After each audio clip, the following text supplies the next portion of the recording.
All right, time now for some sports news. Here's Olumide Macaulay. Olumide.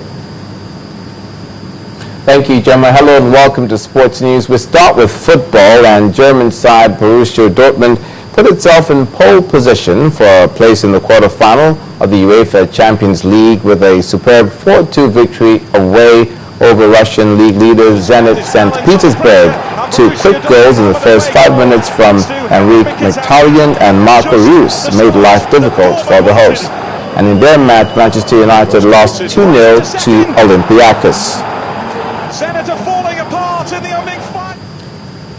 Chelsea manager Jose Mourinho says striker Samuel Eto'o has no reason to be upset after private comments about Chelsea's striking options were made public. Mourinho was caught in a conversation with the boss of a Swiss watchmaker, explaining that Chelsea did not have anyone to score goals. In a second different club, and the manager never does that when he doesn't like the player, he doesn't like the person, and he has no reason to be upset, because also he told a few years ago that Mourinho is the only manager in the world that I would never play for, and after 1 year he was playing for me at Inter, and a few years later he's playing here with me. There is no story. I repeat, was a funny conversation between me and somebody that doesn't belong to the football world. We were laughing, as everybody was saying, and I really think that is a disgrace that somebody is taping, is recording a private conversation when obviously we don't know. And away from football to tennis finally, where British number one Andy Murray takes a step into the unknown as he returns to action by making his debut at the Acapulco International, where he'll face Pablo Andujar for the first time. Murray is normally found over in the Dubai Duty-Free Championships at this time of year, but has opted for a change of scenery as he continues his recovery from last year's back surgery.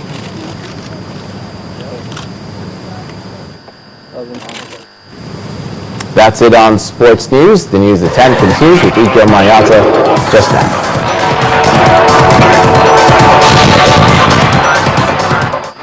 Unveiling the new look of Guinness.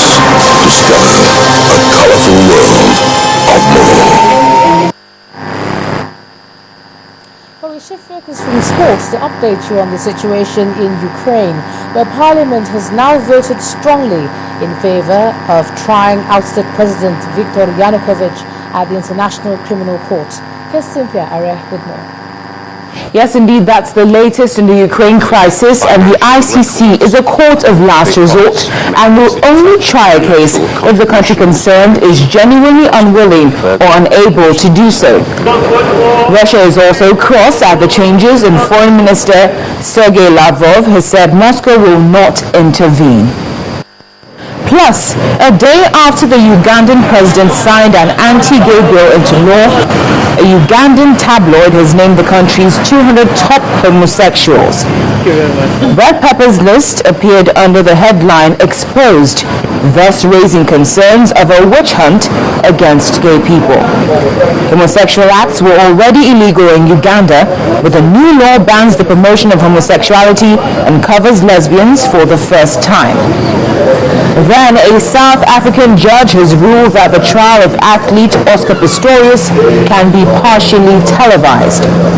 Mr. Pistorius shot his girlfriend, the model and reality TV star Riva Steenkamp, more than a year ago, and his murder trial begins next Monday. Finally, Turkish Prime Minister Recep Tayyip Erdogan has angrily condemned as fabricated an audio recording which appears to show him talking to his son about hiding large sums of money. He said the recording was a treacherous attack. It appears to reveal Mr. Erdogan asking his son to dispose of millions of euros in cash from a house. Those are the top stories on the foreign scene. Do visit our website today. And the main news again. It was a bloodbath again in Yobe State today as insurgents unleashed terror, leaving 29 students dead at the Federal Government College, Buniyadi, earlier today. The students were attacked in their sleep in their dormitories within the school premises. But that's the news at 10 tonight. Many thanks for staying with us. Enjoy my Good afternoon.